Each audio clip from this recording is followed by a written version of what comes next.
Seja bem-vindo a mais um Cultive, que é o nosso projeto de devocionais em vídeo da Primeira Igreja Batista no bairro São João.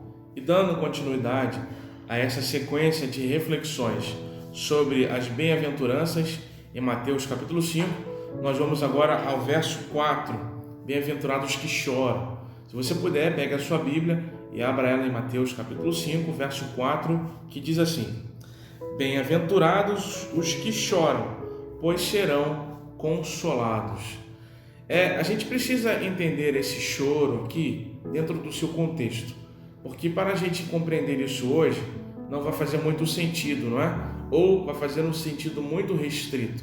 Qual é a interpretação imediata que a gente faz disso? Aqueles que choram e que sofrem, eles recebem consolo de Deus, não é? Deus consola aqueles que estão passando por dificuldades, conforta o coração daqueles que estão com o coração pesado, não é? Isso é maravilhoso e é fato, está presente no texto. É sobre isso que o texto está falando. Só que também existe um outro sentido que é mais profundo, que está presente no texto, que a gente vai entender agora. O choro, ele é consequência de alguma tristeza, e essa tristeza vem a partir de alguma circunstância de dificuldade, algum problema, algum sofrimento. E no passado, no período bíblico, sofrimentos desse tipo, ou sofrimentos de uma maneira geral, quase sempre eram atribuídos como punição de pecado. Se alguma coisa acontecia de ruim com você, se algum sofrimento se abatia sobre a sua vida, é porque existia algum pecado e o sofrimento era consequência desse pecado.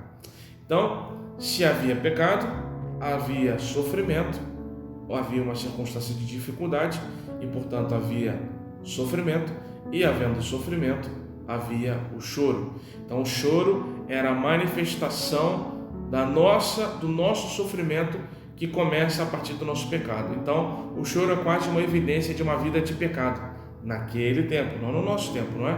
Essa é uma percepção do passado. O choro é uma emoção, pode até ser choro de alegria, como é bastante comum também.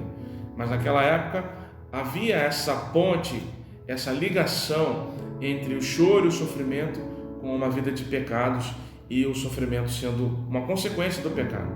E até mesmo para esses há consolo, há correspondência.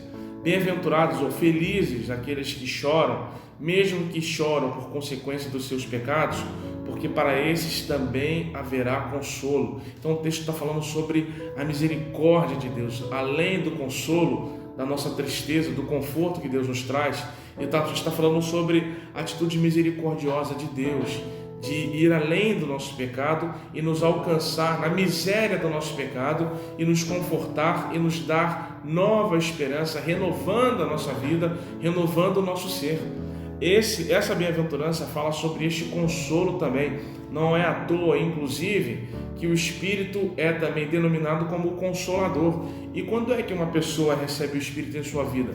Quando ela aceita Jesus Cristo. Então o consolo também é um passo espiritual muito importante, muito valioso. O choro presente. Feliz é aquele que chora, porque este choro, seja por tristeza, ou seja por consequência do pecado, para todo tipo de choro, de lamento, existe consolo e correspondência misericordiosa de Deus. Não há sofrimento que Deus não console, não há pecado que Deus não perdoe, uma vez que haja arrependimento. Vamos orar por isso?